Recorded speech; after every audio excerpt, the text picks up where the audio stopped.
2016, a gymnast for Team USA went missing. Her name was Bailie Key, a junior phenom who recently turned senior. But suddenly, she was gone. She vanished. This is her story. The Vanished.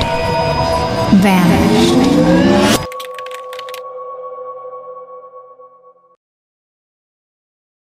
She was born on March 16, 1999, a future gymnastics champion who by age 4 was launching tricks off living room furniture, forcing her parents to step in and enroll her in gymnastics in 2002. No one knew then that she would one day be a champion, let alone discussed as a future U.S. Olympic team contender. By 2011, Bailie Key was training at Texas Dreams Gymnastics, ran by world champion Kim Zmeskal, an up-and-coming gym at the time, who produced many talents of the era. For Bailie, this meant her rise shined even brighter as one of Texas Dream's first stars. At just 11 years old, she was already competing elite, officially joining elite ranks at 12. She was one of the youngest gymnasts to ever reach elite status.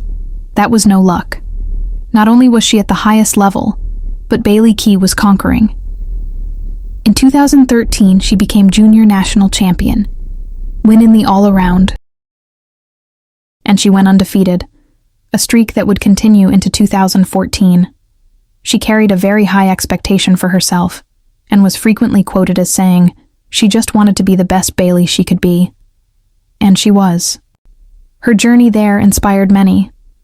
Meet after meet, competition after competition, she stood on top. While other juniors rotated wins, Bailie owned the podium. This wasn't a short streak, it was dominance. But here's the question no one asked. Was she pacing herself to peak at the right time? Because her bag of tricks, it was heavy. And she was always upgrading. If her goal was the Olympics, was 4 years as a junior elite the right path? A undefeated champion junior elite? It takes a lot to remain at that level for so long. While most gymnasts take it slow building toward a peak, Bailie was already climbing the next mountain. Inside the system, Bailie became a rock star junior, the reliable one, the sure thing, the gymnast you could count on to deliver. That status brought praise, attention, and expectations, but it also brought pressure. More routines, more repetitions, more training hours, less rest. When you're unbeatable, no one wants to slow you down. The first warning signs of a storm brewing hit by mid-2014, when her victorious momentum started to crack. A nagging arm injury forced her to withdraw from classics and later championships, but Bailie roared back. At the 2015 Jesolo Trophy, finally senior eligible, she edged out Olympians Gabby Douglas and Aly Raisman, taking all-around silver just behind Simone Biles. It was a statement comeback. The stakes were higher, the pressure heavier, and the story was officially no longer just about potential. On July 25, 2015, Bailie competed at the U.S. Classic. She placed 4th in the all-around, going 8 for 8. And while her junior difficulty was high, she was still training upgrades at this time, and finally turned senior. She added a standing Arabian on beam in 2014, but for 2015 was debuting a double pike dismount. Additionally, a double layout on floor, and on bars a Stalder through to handstand to straddled Tkachev. She was capable of an Aminar vault, but I don't think she had competed the skill yet. That's a lot of upgrades. At the 2015 P&G Championships, Bailie Key took real risks and successfully finished 4th. Sadly, on night 1, she fell off the beam, but still went for broke. Even with the fall, she nearly caught Aly Raisman, who also suffered a beam fall. A first-year senior chasing Olympians and closing the gap fast. Her first year as senior was officially a success and would become an official member of the 2015 national team. She was then invited to the World Team Trials, a private event held at the Karolyi Ranch, which was the final stage for selection of the world team. But then something shocking happened. Bailie Key was named to the 2015 world team, but as an alternate. And after that, everything went black. There was no explanation, while many speculated. Injuries, selection politics, timing, favoritism, maybe all of it. She handled it with grace, but silence told its own story. what we never expected came next. Behind the scenes, her elite career was secretly slipping into the unknown.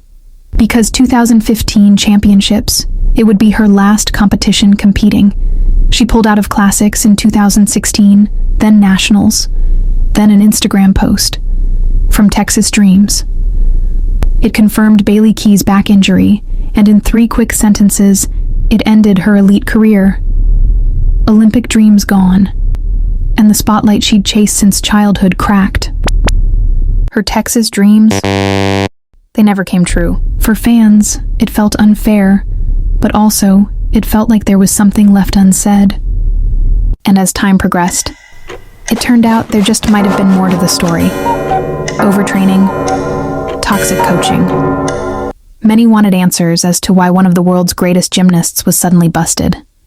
Not only unable to finish her elite dreams, but college. Since her elite career ended, many wanted to see her shine in college, but in her full scholarship to Alabama, she was still recovering, only able to compete one routine on the beam. Completely off. Around this time, accusations started spreading against the gym. These included a strict and harsh environment, excessive physical demands, verbal and emotional abuse, and even a black athlete who said Kim woke her while they were out of town for a competition and cut off her braids without permission. It was all incredibly shocking. Certainly not what dreams are made of, more like nightmares. There was no official investigation, but there was gymnasts who told their story. It got pretty bad. We will be visiting more stories from Texas Dreams again during this 6-part series and in the future. Make sure you're subscribed so you don't miss it. And if you enjoy videos like this, let me know by liking the video. Thank you. For the record, Bailie never publicly complained about her time at Texas Dreams, and, to be fair, the gym's reputation had been good to this point. But gymnast Kennedy Baker explains that sometimes this can be the problem. It makes it harder for athletes to come forward if they do feel something isn't right. It's hard to think Kim's mess call would have anything to do with fear-based coaching, but many argued that is the style she grew up with.